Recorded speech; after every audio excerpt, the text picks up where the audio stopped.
The gospel music dilemma, balancing faith and fame. In recent years, the gospel music scene has found itself under the spotlight, but not for the reasons one might expect. Instead of celebrating the uplifting power of faith-filled melodies, many clerics and religious leaders are raising alarms about what they see as the troubling commercialization of gospel music. They argue that this shift is pulling the genre away from its sacred roots, transforming heartfelt worship into a pursuit of profit and fame. This growing concern has ignited passionate discussions within communities about what gospel music truly represents.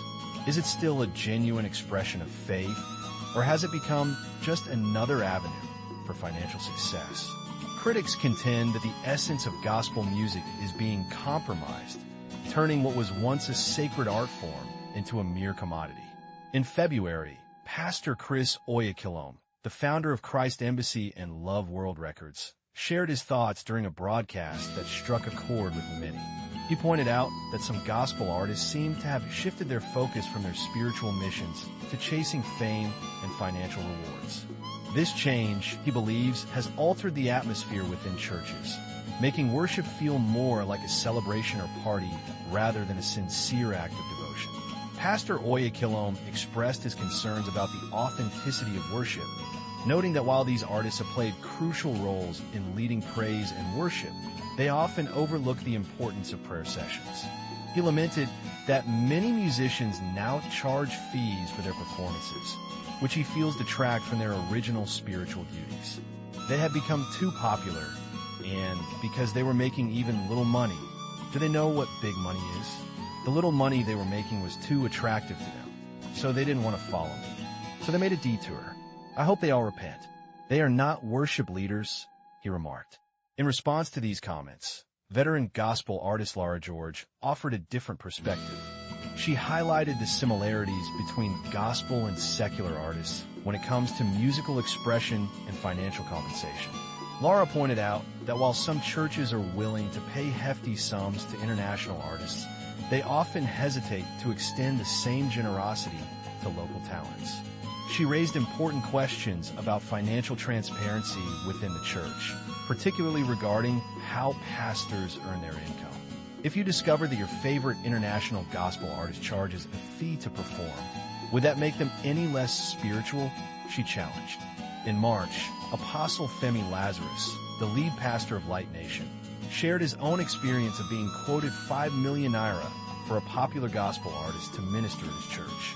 He expressed disappointment that worship services in Nigeria sometimes feel more like performances, with artists demanding significant fees. Someone as changed as 5 million to come here and sing. He will come, act drama and cry, but he is only doing his business. You'd be amazed at how ruthless they are when they charge, he lamented.